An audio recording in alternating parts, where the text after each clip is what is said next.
Well, howdy. Hi there. How you doing today? Doing pretty good. We had a good time today. Oh, it's Halloween. What'd you do? We are recording on Halloween.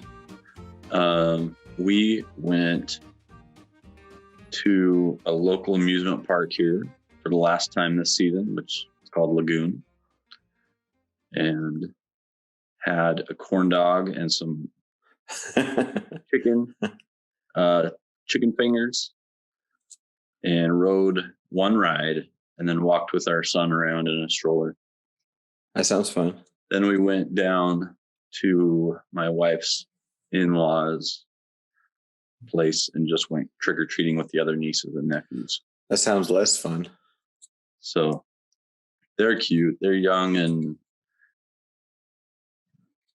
just good kids. They're not annoying. Kind of get a little bit like mine. Be a little taxing. No, some kids can be a little taxing on your nerves. My nieces, I would say, are not. They're pretty easygoing. That's good. Yeah. How about you? I helped chop down some trees at my parental's house. Ooh. Yeah, that was fun. Your parents live in a rural area. That is correct. Do they have lots of trees on their property, or are these like long-standing? No, I wouldn't say they have a lot, at least not now. Haha. No, they had some quaking aspen trees that were dead, so we cut them down. Dang it, that's a bummer. They have more that are alive, but they're about 4 or 5 of them that were needing to be chopped down. I got to run a little chainsaw. I didn't chop off any limbs, so that's good. It's a bonus. That's quite a manly chore, the chainsaw. Yes. Yeah. I mean, what do you got to drink today? Too, but just anyway. Don't know where I was going with that, but sounds fun. Chainsawing. Mm-hmm. What have you got to drink today, there, Brando? It's a little different today. It actually, if I factored in every year of my life, this might come in as the all-time favorite drink, which is going to be a very divisive thing, but it's 1% milk. Specifically 1%. That's the best percentage. I'm not a whole person, and skim is too watery. So. Especially when we're talking about wealth in the United States, it's the best percentage. That's true. Well, milk's not too bad, especially right before bed. Nice little glass of milk. Yeah, my favorite. This will have to be a topic of another episode, maybe sometime. Although it's outside of our general topic, but cookies and milk might be my number one favorite treat. Yeah. Well, today for me, I'm probably as shocked as you're going to be. Water. Whoa. I know. I'm not very excited about it. But this one tastes okay. You might need to say a word or two about why you have water when you've always had Coke. I'm quitting. There were 2 words, technically 3 if you count the contraction. No, I'm quitting. I drink way too much. I actually started a YouTube channel to track my progress. I was up to, for the past 5 years, drinking roughly 1 pound of sugar in soda. I mean, the equivalent of 1 pound of soda a day for 5 years, and that's probably not good. A lot. So, but dang, that soda is so tasty. I know. I just recorded a video today. That's my 5th day, slowly tapering down. That's my first day with actual cravings for more soda. And I went to the store and I bought water. Blah. Good word. How many ounces did you have today? Of water, I've had of your soda. of soda. When I first started this, I had 132 ounces, and in 4 days, I've cut it back more than in half. Today, I had about 60, 50, 50, 58 to 60. It's a big deal. Ounces. It's a big jump. Yeah. Hopefully I guess, like you said, we're recording this on Halloween. Hopefully in a couple of weeks before our Thanksgiving holiday, I'll be down to nothing. But this episode won't be airing for a little bit. But also I wanted to show I'm wearing one of our t-shirts that I made, Somewhat Diverted, that somebody hopefully by now has won. We'll have another contest coming up, but yeah. This is our 10th episode of Somewhat Diverted, and I'm your host, Nancy, joined by Brando. That's right. And we thought we'd do something a little special for our 10th episode. We are going to give our top 10. Now, this isn't like cinematic masterpieces. This is our top 10 of entertaining movies for us. Something you could sit down and watch over and over. That's right. Pretty much, right? Kind of how I thought about it. We figured 10th episode, do a top 10. So here we are. And I know already our approaches were different. You just kind of thought of about 10 movies. I just thought of movies and I started writing them down, like the ones that I thought were really entertaining. And I wrote down, ended up with like 13 or so. And then I took one of them that wasn't the top or wasn't the bottom and moved it down and put it down somewhere. And then I went through the rest of them and said, oh, that one's a little better. That one's a little worse. And just figured out the top 10 that way. So if I actually gave myself time to think, I probably might have come to a different conclusion, but I just kind of went on my gut instinct and came up with my list. I overdid it. I went the opposite way. I overdid it. I perused list after list, including more lists tonight after our Halloween festivities, and had my wife write down movies as I went through the list. Actually, we were driving, so she was reading the list out loud, and then I would say, put that on the list. And I ended up with 98 movies on my list. So cutting down the top 10 was tricky. Yeah. 98, though, that's a lot. From 98 to 10, that is going to be tricky. Yeah. Yeah. Some were easy to say that's not a top 10 movie, but there were a lot that I felt some pain putting them away outside of the top 10.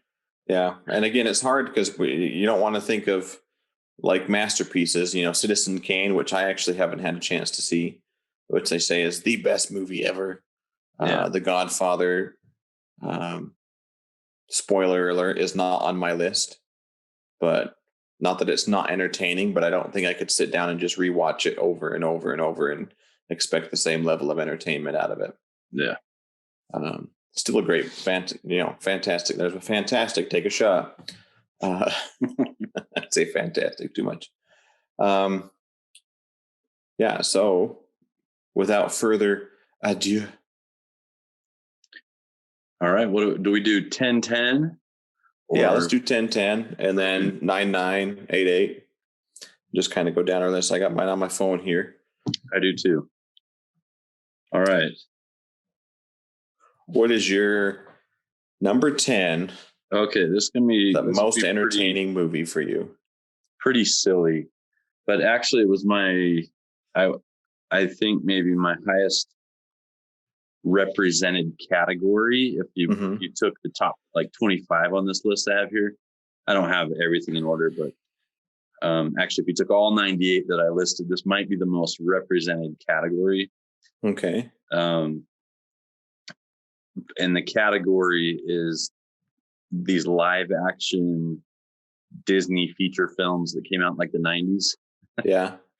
So this one is with Jonathan Taylor Thomas and Jessica Biel, and it's called I'll Be Home for Christmas. And for some reason, that movie.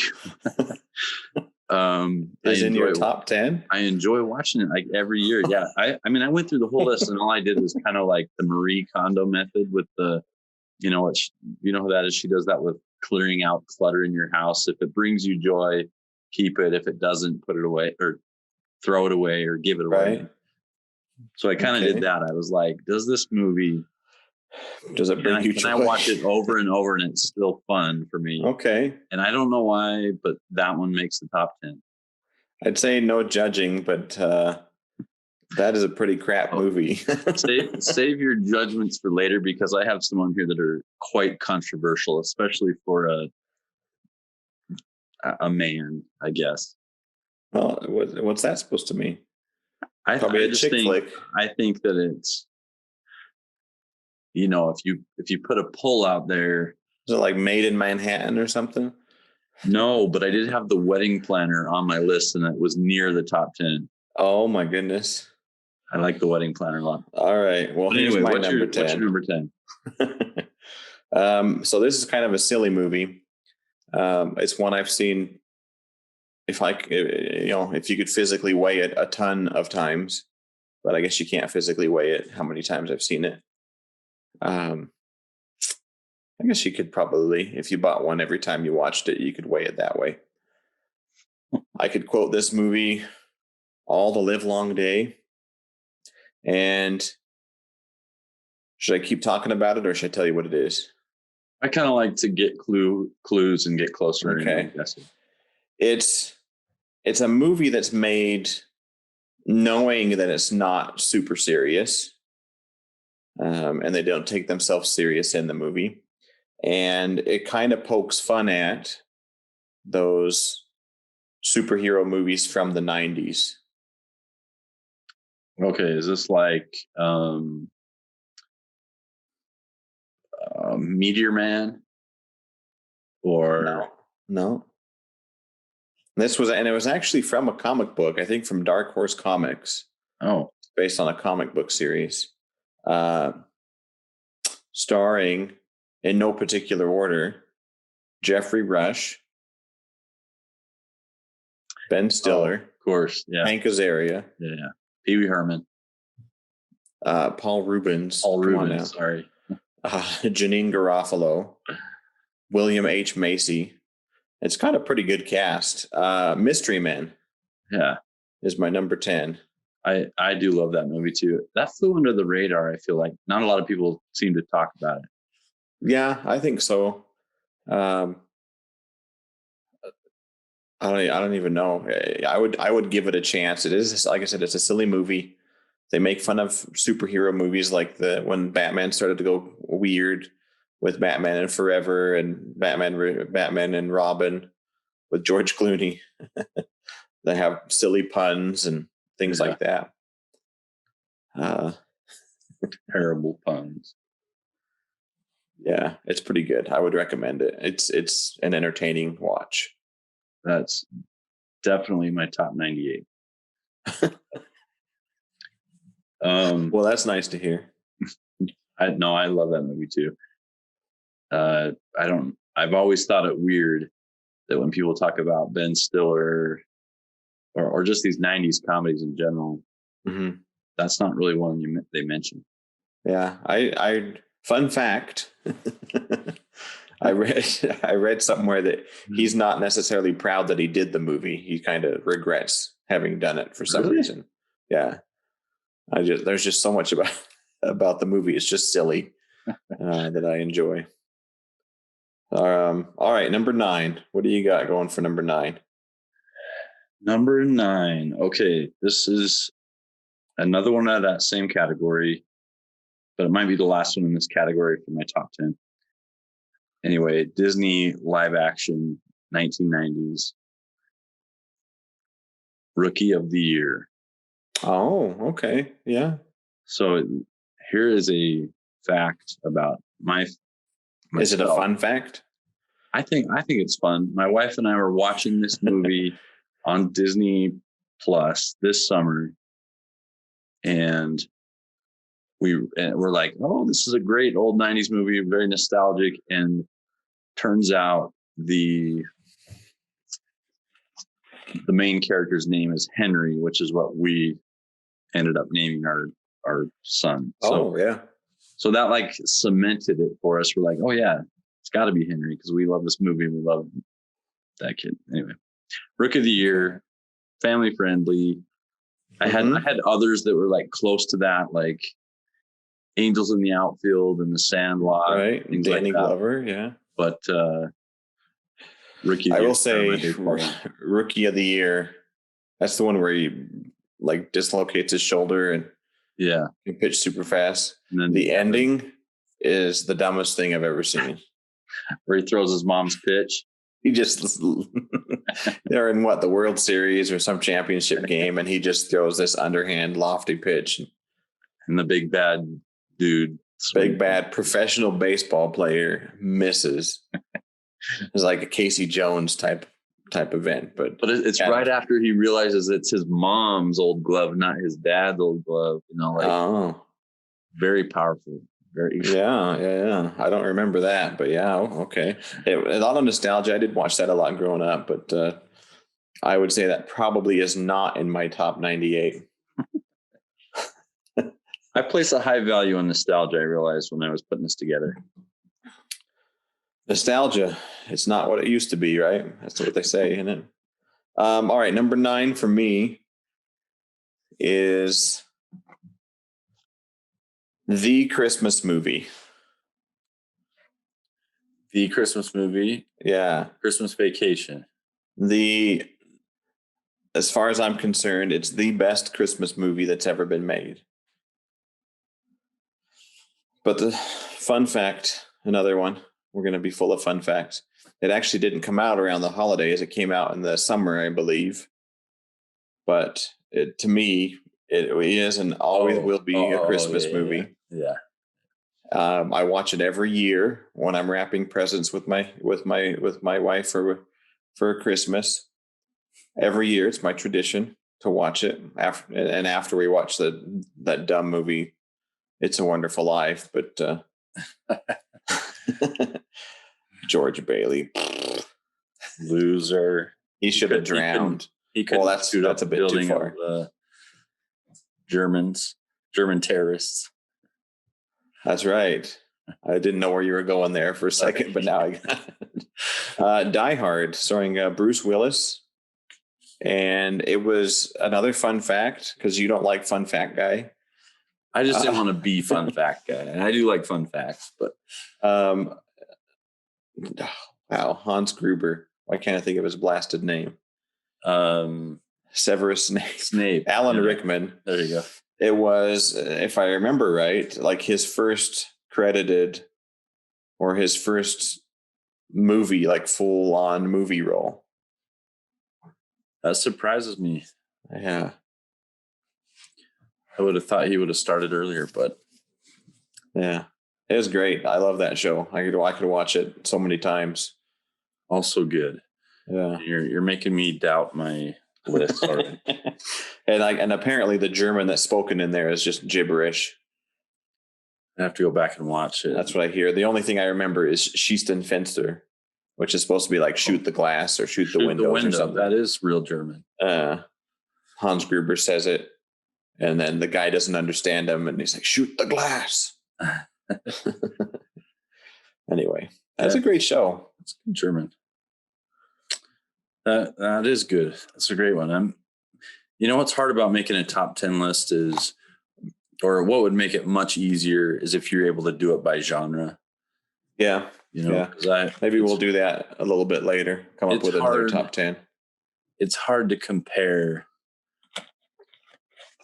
I'll Be Home for Christmas and Die Hard. They don't really fit, is what you're saying. Yeah. Can I say one thing before we go further here? Yeah. And I want to say this in a way that is non-judgmental whatsoever. Do I have like a boogie or something? No. I grew up in a family where we did not watch R-rated movies. So a lot of my nostalgia is tied to these more family-friendly ones, probably just because, that's what we did. Even now, I try to be careful just because I know, especially having a kid now, I'm worried if I hear the F word, for example, a lot of times that is the one that comes to my mind the fastest when I'm mad. When you're mad, yeah. Yeah. So, I mean, So say it and get it out there. That's the only reason I try to avoid those things. But that makes sense. But there are some great movies that are R-rated, and that's only an American thing anyway. It's not like a universal standard or something. So when I don't want to, what I didn't want to happen was to have this thing look like I'm this, nice family friendly guy compared to these diehards and stuff, because I enjoy those movies as well. No, I don't think that'll come across. Okay. I don't know though. We still got 8 more to go, so we maybe. Yeah, we'll see. Okay, are we on number 8 now? Yeah, number 8. So we got Mystery Man and Die Hard for me. I'll Be Home for Christmas and Platoon. No, what was it? Rookie of the Year. Rookie of the Year. Okay, number 8. Complete change here. Okay. This is actually a new movie, relatively new. I believe I should have looked it up. I would guess 2018. Okay. And it was one of the most refreshing horror movies that I had seen in a long time. Like, new idea, fun acting. Can I take a guess? Yeah. Midsummer. No.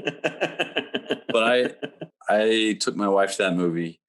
I'm like, just come with me. She doesn't like horror movies. And, there was like all these reviews. I didn't read too deep into it, but I thought, let's just go surprise ourselves and see what happens. We came out of the theater like this, pretty much. It's just wide-eyed and like having seen stuff we never had seen or imagined before. So that's funny. Oh, dear. I cannot recommend that one in good conscience. So it's not Midsummer, another horror movie in 2018. I don't know. No, this one I can recommend, and it is rated R. I'm trying to remember, probably language and violence. Yeah. But it is the movie Get Out by director what's his name? Key and Peele guy. Yeah. I know who you mean. Jordan Peele. Yeah, Jordan. There you go. And the story is unique. It's not like a rehashing of old slasher movies or something. It's just like psychological thriller. And it really stuck with me, and we've watched it a few times since. So, Get Out. Which takes us back to Seinfeld and little Elaine. Get out. Get out. Yeah. Or shut up, whatever she says. Says both of them, I think. Okay, number 8. Number 8. What's yours? Number 8 is a sports movie. And I know where you probably went, and it's not that one. Although I had a hard time not putting on there. It's probably in my top 25 Major League. This is a different sports movie. Is this some sports comedy like Major League, or is it? No, it's more of a drama. There's some comedic moments to it. The drama. Okay. The drama. Give me a time frame, and I'll probably be able to guess it. 1980s. 1980s. Oh, okay. I at least it could be early 90s. I don't know when it came out. If you would have said 90s, I would have guessed Rudy. Oh no, I didn't like Rudy. Is it that dramatic? No. Okay. Wrong sport too, by the way. Oh, okay. It stars an actor that doesn't act super well. He's always kind of the same character. Kevin Costner. Yep. Okay. All right. Yeah, Field of Dreams is my number 8. That is really good. I love the cast in there. I forget the wife in the movie of Kevin Costner, but she's a great actor. James Earl Jones is in it. That's right. James Earl Jones' first baseball movie. And he did Sandlot later, I think. He was in Sandlot? He's the blind neighbor with the big scary dog. Oh, that's right. That's right. Field of Dreams Okay. though is really good. Yeah, I like it. I think That, partially because the main character is a little crazy. Plowing over his cornfield is yeah, yeah. everyone in town's talking about him losing his mind. Yeah, I kind of latch on to people that are crazy. Well, he turns out to be not crazy, and the people. Yeah, that's right. They came. That's right. They came. People will come, Ray. That's right. That the part that freaked me out as a kid watching that. Field of Dreams was one of like when they walk into the corn. The 30 VHS movies we had growing up, like the main ones that stayed up front in the entertainment center. Right. So I saw that a lot. But when they go to the corn is creepy. But just when that girl, his daughter, gets knocked off the bleachers. Oh, she's choking on the hot dog. She's choking, and it's real scary. And then I believe it's Shoeless Joe Jackson or something. No, try again. It's Moonlight Graham. Oh, Moonlight Graham. That's right, Doc. Yeah. He loses his chance, I guess, to relive that or something. I don't know what you'd say, but to continue to relive it, he relives it just a little bit. Yeah, to continue to relive it. It's kind of sad. A minute. It is sad. It's good. It's deep. That is deep. Good one though. You're picking great ones, and with every pick, you're kind of making me doubt my. Don't doubt. Don't doubt. All right, number 7. 10, 9, 8, 7. Okay. 80s classic. Spielberg. One of many 80s Spielberg classics, I guess. By the way, did you know Poltergeist was Steven Spielberg? I did not know that until I didn't know this October, and we watched it on Netflix. Although where it's Halloween today, I keep seeing ads of, did you know the skeletons in Poltergeist were actual real skeletons? Because it was cheaper to get cadaver skeletons than it was to get props. Oh, really? Well, I don't know if it's fake or not. Bizarre. Yeah. I was surprised to learn that was Steven Spielberg, but this one, can you guess if I tell you it takes place in Astoria, Oregon? Yes. Question mark? On the coast.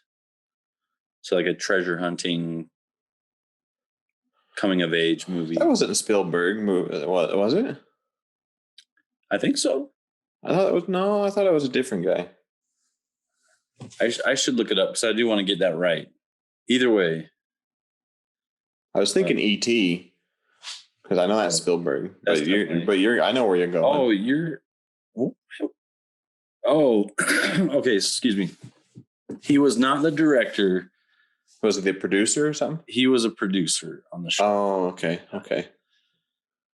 I know where you're going, though. They never say die. They never say die. The Goonies. Yeah, that's a great flick. Yeah. And I learned this summer for the first time. Again, this summer, of course, all the theaters were closed down or they were showing just old flicks. And so my wife and I, who enjoy movies, went to several and we saw this. And for the first time, I noticed in the dialogue them explaining why they're called the Goonies. And it's because in Astoria, there's a poor neighborhood. And part of the movie, if you remember, is kind of like rich versus poor. Like the rich people are kind of all hoity-toity about stuff. And then the Goonies come from the Goon Docks, which is by the docks in a poor area of town. So if you're a Goonie, it's kind of a pejorative term because you're from the poor area. Anyway. That's a good movie. I love that one. It is colorful and the kids are amazing little actors. Yeah. Super memorable little parts. Even the Fratelli twins and their mom. When Chunk is is going through telling him everything. Yeah. It's like, start from the beginning. Okay. One guy, he's been in a lot of movies. I kind of like this kid. One time. All right, number 7 for me is one of Christopher Nolan's first movies that he made. Oh, And it's kind of a psychological little thriller type thing. And it's got 2 movies kind of inside of it. One movie is black and white. One movie is colored. It's the same movie, but one's playing forwards, and the like time wise is going forwards. The other one is playing little clips going backwards, mm-hmm. and then eventually they meet. And it's entertaining. It's not one, I'll be honest, I can't watch it a ton, but it is super entertaining, especially the first time you watch it. And Memento. I can't think of another movie that's even comes close to that kind of a storyline. So yeah, it's really unique, eye-opening and pretty cool. Yeah. All right. Nolan's good that way. He is. A lot of his movies have that psychological part to them where you just have to kind of think through things, and you spend time after watching it thinking about it. Yeah. I read somewhere, or maybe even heard of it. No, I think it was someone else commenting on it. So it must have been just a critic or something talking about how his favorite Christopher Nolan's favorite themes are time and space. And so everything, you go through Inception and Interstellar. Right. I don't know if you saw the most recent Tenet. No, I haven't seen it yet. That's all about time. Messes with your mind again. Yeah. But yeah, those kind of movies are fun. Yeah, that's a good one. Thought-provoking. Number 6. Okay, number 6 for me is also a more recent movie. And this one was drama based on a book. And I think it was extremely cinematographic. Is that the right word? No, I don't know. The cinematography, just the pictures and the grand sort of scenes and landscapes and stuff were a big part. And I really liked that. And I liked the music, and I liked the story. And it was big for a minute. I think maybe like one of those Christmas releases or something. Okay. Where they kind of have a moment in the sun for a minute. But this was Life of Pi. Oh, yeah. I never watched that movie. I hear things that are good, but I never watched it. Yeah. It's an interesting story. It's kind of an allegory, but then at the end, well, you don't know that it's an allegory until the end. You think it's all true. Oh, okay. And then at the very end. Well, way to spoil it for me. Now I don't want to watch it. Well, it's not spoiling, because at the very end, the guy says, it's all like couched. I forget what you call that, when there's a framework around the story, and the framework around it is a reporter interviewing this guy about his life story. You know what I mean? So then the whole movie is this guy recounting this experience from the time he was little to when he's an old man. And the story covers, India and the ocean, sailing on the ocean, getting stuck in the ocean for months, I think, and weird encounters with animals, and I don't know. But then just a really colorful movie with an interesting story. Okay. That one has stuck with me for a long time. So number 6 for me. Yeah, number 6, right? Yeah, number 6 for me is Life of Pi. Okay. Well, number 6 for me is an older movie, somewhat older than the ones we've listed. And it's actually not the oldest movie on my list, actually. Um, but I saw this for the first time maybe 4 years ago. And ever since I've seen it, it's been one of my favorites. And it's long. It's a long movie, but I love watching it. It's a musical. I love the music in it. The actors, characters in there. It is a Steven Spielberg movie, and I think John Williams does the music, does the music for it. Anyway, Is it the Sun one? No. Rising Sun or something? No, I don't know if that's a music. This one, the musical's been around for a while, but the movie was made in the 70s and came out in the 70s, I believe. Fiddler on the Roof. Oh, Steven Spielberg did that? Yeah. That guy has done everything. He's done a lot of stuff. But that movie,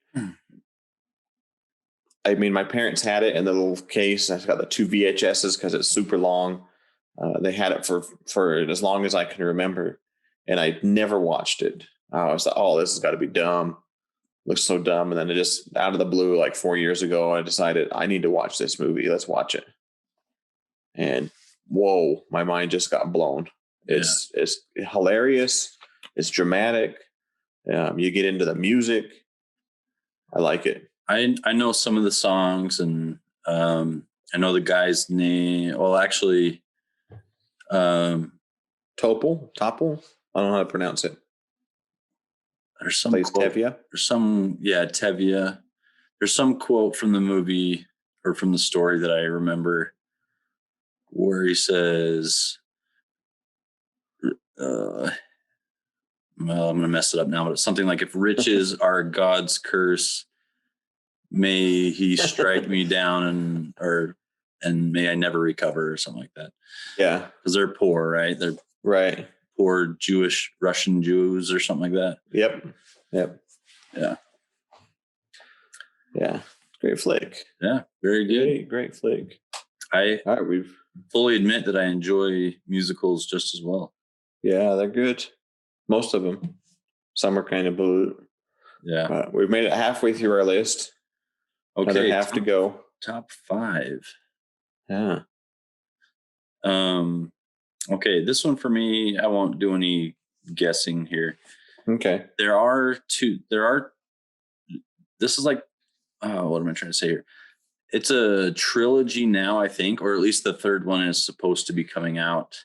Who knows when, now that everything's being delayed because of the pandemic. But this is a movie that I first saw on an airplane. And every time I've been on an airplane since, it's been available. And so as a tradition, I have probably seen it 6 or 7 times on an airplane alone. And I drink, what's that stuff called? Ginger ale, and watch. The only time I drink ginger ale is on an airplane, and pretty much the only time I watch this movie is on an airplane. But it is an action flick from Deadpool. No, probably within the last decade, or probably early in the 2010s. But it's The Kingsman. Oh, okay. And it's got like just about everything that I really love. My favorite genre ever probably is sort of spy action comedy, something like that. And yeah, it's just really good, really clever. Okay. And the second movie is just as good as the first, and I'm waiting for the third one to come out. Waiting for the third. All right, my number 5, getting in the top 5. This was also out in the 2000s, I believe. I don't know. It's got a pretty good cast: George Clooney, Ewan McGregor, Jeff Bridges, Kevin Spacey. Although he's a bit of a womanizer. That's not the right word. Manizer? No, he got in trouble for doing things. Yeah. Just Such a shame when those things happen. Whatever the word was. I can't think of the word. It's because it's late, probably. Anyway, based on a true story. Based on a true story about the second Iraq war that we went into, looking for weapons of mass destructions that allegedly didn't exist, right? According to those reports, or allegedly did exist. Anyway, The Men Who Stare at Goats. Oh, I love that show. The only time I've seen that is with you at your house. That one time. It is hilarious. It is hilarious. Oh yeah. Okay. We're doing, there's no problem with spoilers right now, right? I don't think so. I think these are. I mean, that one's been out a long time anyway. Yeah. But I had heard the title of that movie for a long time before I saw it with you last year sometime. I guess that was in January because we came to visit you guys. Anyway. But it's literally, I thought it was some like figurative thing, but it's like literally these guys that look at them to try to teleport themselves or something, right? They can do a lot of things with their mind. One of those is travel the world. Other ones, a guy stopped the heart of a goat. George Clooney's character. and they say it's a movie that more of this is true than you want to believe, which makes me feel like the whole thing is true. Yeah, like some secret operation they were trying to do. But what's the deal at the very end? The guy's running straight at a wall, and he's trying to prove he could go through the wall, or something. Yeah, Ewan McGregor does. He writes this big report on this, what he's found out about what was happening with the New Earth Army, it's called. And the only thing that comes out in the media is the fact that they were torturing Iraqis. And I actually remember when this came out in the actual news, is they were torturing imprisoned Iraqis and that by playing the Barney theme song and flashing lights and stuff. That was the only big thing that came out of the report. Nothing else. Just the fact that they were doing that. Oh. Anyway, that's my number 5. Let's try to get the last 4 out here. What is your number 4? Number 4 is another sort of action spy type thing. Not really spy, but it's Matthew McConaughey and another guy that you recognize his face everywhere, but I can't remember his name. It's Sahara. Oh, Timothy Zogg or something like that. Yeah, it's his. I think that's not quite it, but it's close. It's starting with a Z. It's kind of a funny dude. But not Billy Zane. Not Billy Zane. Okay, Sahara is pretty entertaining show. Just I like the world globe-trotting sort of movies, like James Bond. I'm pretty sure William H. Macy's in that show. Yeah, he's the rich dude. Rainn Wilson is in that show too. Oh, yeah, he is. He's like one of the assistants on the treasure finding team or something. Yeah. That was long before The Office. Well, I guess not really long, but maybe 10 years. Maybe 5 to 10.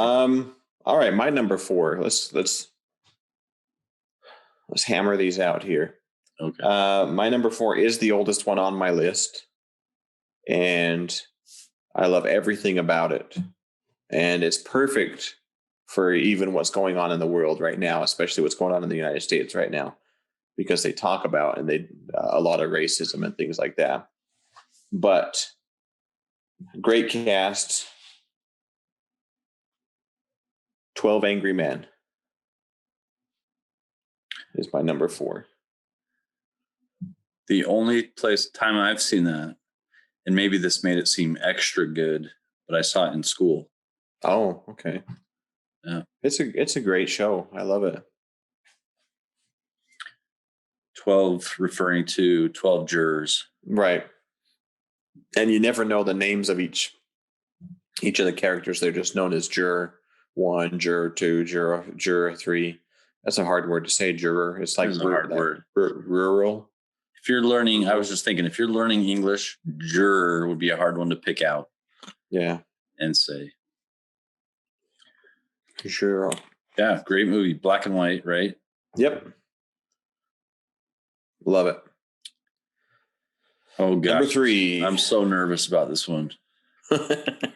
I am so nervous about this one. This is one of the highest grossing movies of all time, and I just loved it when I first saw it. Okay. I was a tender-hearted kid, okay? So I already have a guess. You do have a guess? Yeah. Okay, take a guess. The door actually was not big enough for both of them in the end. Am I right? Yes, it was. Okay. I thought, now listen, there is a little scene of nudity in that. And when I was telling my wife this list, she was like, oh, it's because of that, wasn't it? As a joke. And she was serious. She was right.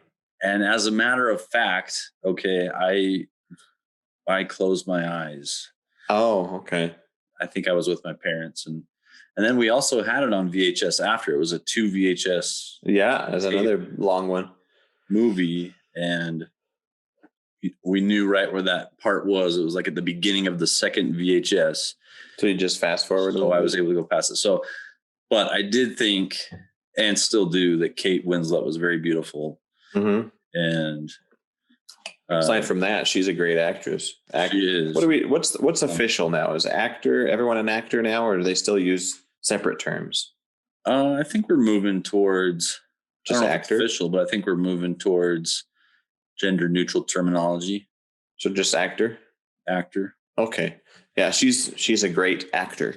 She is a great actor. I like her a lot. Yeah. I love her. She's in a TV show.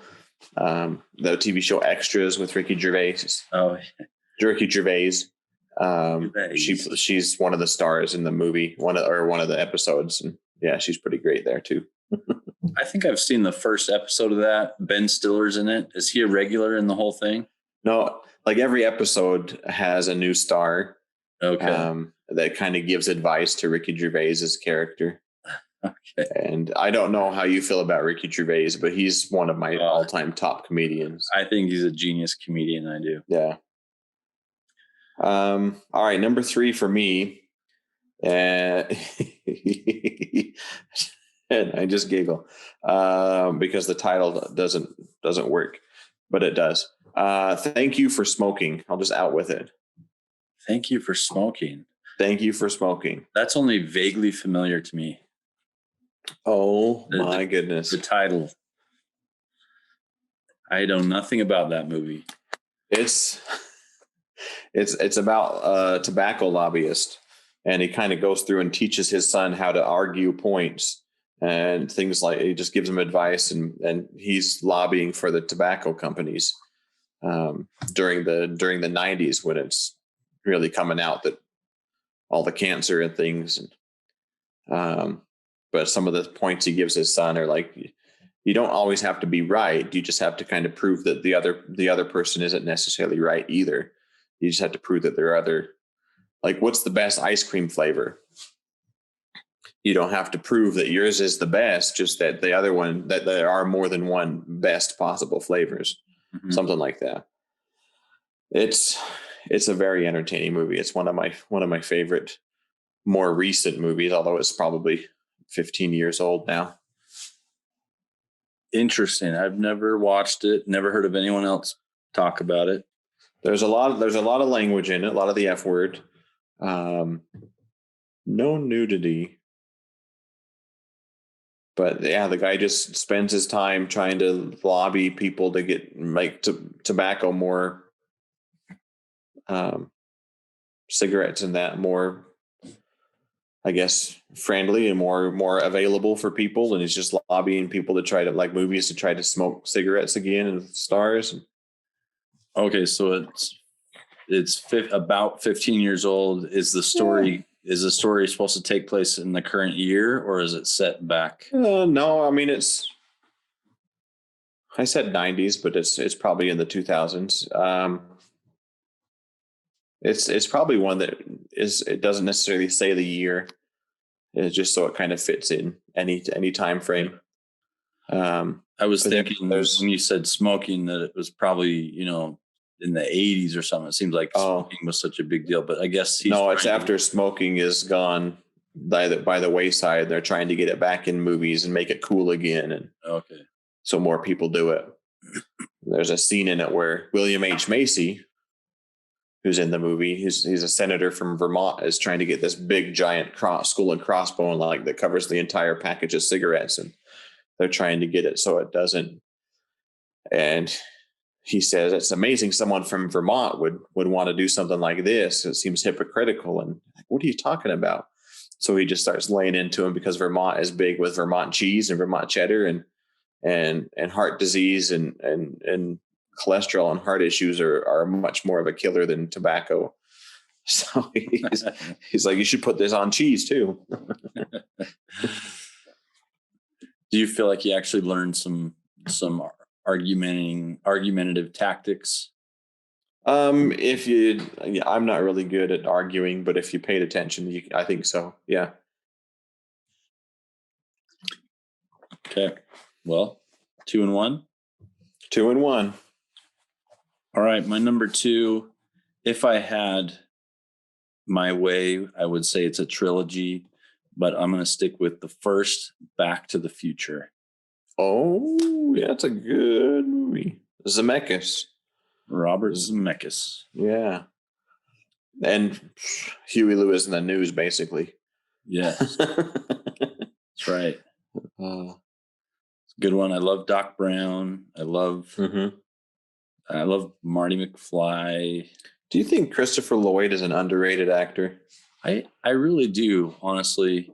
He was on a local TV show recently, on like the BYU channel.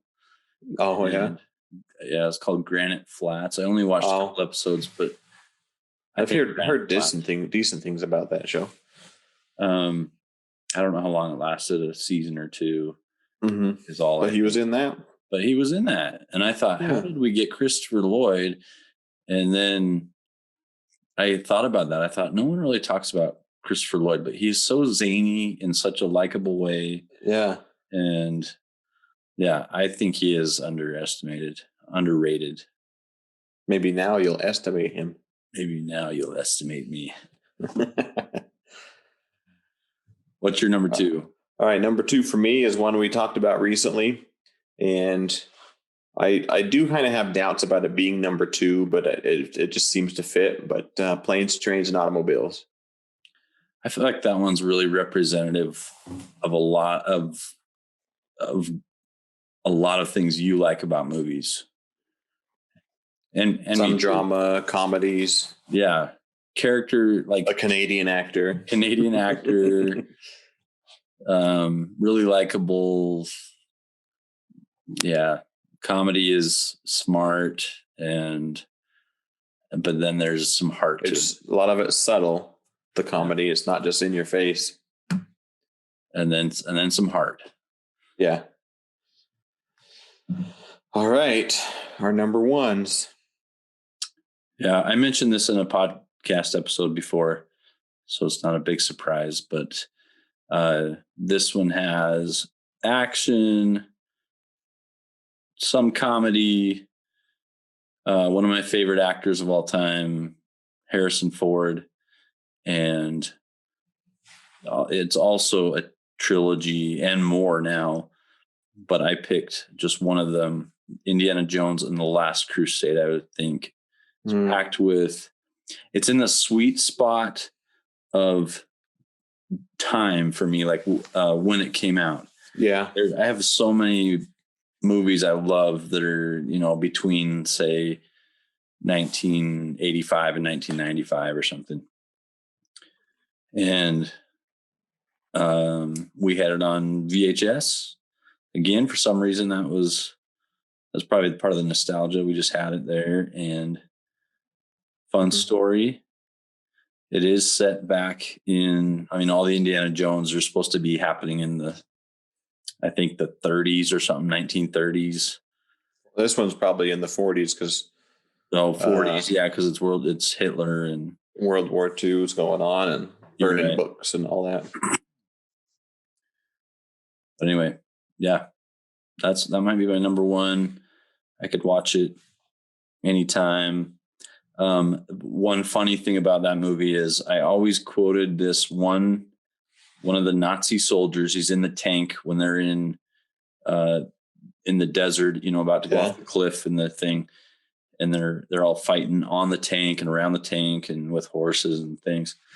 And there's a guy where he's looking through the periscope of the tank up on top of the tank, and the guys are fighting. And he got his face up on the periscope. Anyway, he turns around. He's German, and he says, "I used to always just quote it as manana," like just the way he kind of bounces. I would just quote it like that and kind of laugh. But then after learning German, which I did, my family lived in Germany for a while, and going back to watch it since then, and now probably a couple times again, he says his line is actually "Die Amerikaner, die kämpfen wie Weiber," which is the Americans, they fight like women. And so it just like added a little extra depth of appreciation because I understood what he was saying finally. That's nice to know that they actually have real stuff in there, though. Yeah. It's not gibberish. Yeah. I don't know about you with French.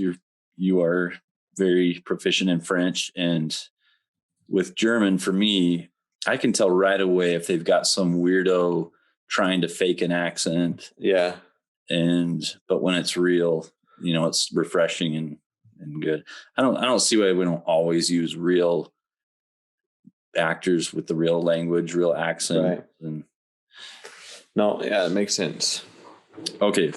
But no, I just want to say it's a good day to bring that up. It doesn't make sense to say this probably when you're listening to this, but today, Halloween, is the day we lost old Sean Connery. That's right. Oh my God. Yeah, he passed away today at 90. So glad you mentioned that. That was old Papa Jones. I woke up this morning. One of my first habits is generally to check the news on my phone. And I saw that, and I woke my wife up and said, Sean Connery died. Yeah. So we watched a Halloween movie today, and then afterwards we watched it was getting late, but we watched some of Goldfinger. Just in tribute, in honor of him. Yep. Fun. All right, my number one. Yeah. Have you mentioned this in the podcast already? I don't think so. Okay, so it's not the one you've seen the most times. This is the one that you right. This is the one that, I mean, for nostalgia purposes, it brings everything back to me. I can watch it time and time again, even though I know everything that's going to happen, and I can play it in my head. They've got the music in it is amazing. Some of the scenes, they just are they really pull on your heartstrings. They're beautiful cinematographically. Yeah, that's a hard word. Cinematographically. Anyway, geography, I think. Just cinnamon buns. Just the way some of the shots are, like they don't have these in the newest movies. They don't have these scenes where the music rises and the scene is just got the emotion, and visually it's appealing. But the movie that started it all, and it started it all for me, Star Wars: A New Hope. Oh, I did not know that you were that big of a Star Wars guy. Huge, as some people would say. Huge. I say huge, but some people say huge. Some people that may be in the news all the time. Well, I know I had a teacher growing up that said huge too, with a Y. Well, okay, I have a couple questions then for you. All right. That I considered also those early Star Wars movies. Were you on board with the prequels and with the episode. Let's see. Yeah, episode 1, 2, and 3 that came out in the early 2000s, and then episode 7, 8, 9. I think it's easy for people to jump on and hate the prequels. Yeah. Because so many people, for whatever reason, do. I still love them. One, because they're Star Wars. Yeah. But two, if you take them individually, there's parts of them that maybe are not so good. But if you look at it as a whole, the entire 3 movies are put together to set up the rise of the Emperor. And it's so subtle, some of the things that he does between episodes 1, 2, and 3. Even though if you're a diehard fan, you know he's going to be the Emperor, but it's so subtle, some of the way he pushes and tugs at the strings, that you know what's going on. So yes, I love the prequels for that reason. Because he's like getting people to fight each other, and then wants to step in as the savior, sort of. Right? Yeah. And he's just politically, saw the political intrigue in there. But the newest movies, they're entertaining. They feel more like a jumbled, like there's not one set and goal for the 3 movies. It's like they made a movie and then made another movie and then made another movie, and they're loosely tied together. Yeah. So that bothers me a little bit as a diehard fan, but I still think they're entertaining and I'll still watch them. Yeah. Yeah. Oh, Star Wars universe is amazing. Again, I seem to be bringing up my wife a lot, but right now in my life, it's just me, my wife, and my kid at home all the time. So her mom lived in Hawaii for a time, just for a couple of years. And she would go sit on the beach. And one time she was sitting on the beach and she was watching a surfing competition, just, I think, was out for a stroll and saw all this commotion. And she saw that. I'm pretty sure I'm telling this correctly.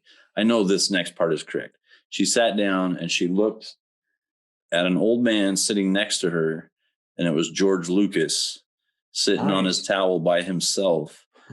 And she said, "Are you George Lucas?"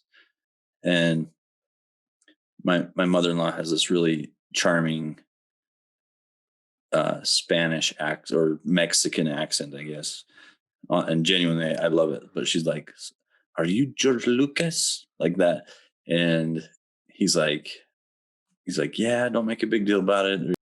She was able to call my wife, who was not my wife at the time, and tell her she was with George Lucas for a few minutes. And that's pretty cool. So those stories are fun, especially when the famous person isn't a giant a-hole. Yeah. She said he was really nice to her. Yeah. So, well, good. Yeah, I'm glad Star Wars was mentioned, because it was obviously one that should be mentioned. I just have so many movies here now that we have put these lists out there. Right. We got to. If you asked me to make this again, my list would probably change. Yeah, I was going to say, we have to admit they're subject to change.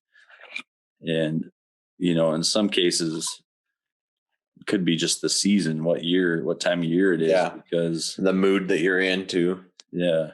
That's why I don't like top 10 lists, or I don't like people asking me what my favorite movie is, because it does depend on the mood. It depends on the genre that I want to watch. Yeah. I want drama. Do I want a comedy? Do I want a musical? But even among those, okay, just name your favorite comedy. Well, I can't. There's lots of different kinds of comedy. There's highbrow comedy, lowbrow comedy, which I don't generally like because it's too easy to make those jokes, but they're funny sometimes. And you got slapstick comedy and super subtle comedy and dry comedy, and it's just hard to do. True. Here I am banging the table. Way hard. Well, needless to say, we got 20 movies here between the two of us. We could watch over and over and have a good time. And we didn't have any crossover. Yeah. It's kind of amazing. That's interesting. Yeah. So you get a chance to watch any of these. If you haven't, watch them. They're great. I'm going to watch a couple you mentioned that I had never seen. Well, feel free to. If you need to borrow them, let me know, as I've got all of these. I don't think I have Memento, actually. Anyway, got all the others. Yeah, don't forget, this is our 10th episode. We're still having fun at this. And give us a subscribe. Find us on YouTube now, because we're starting to do videos as well. And with that, my drink is basically empty. Mine is just about empty, but I have a couple more cookies to eat after we finish. So there's that.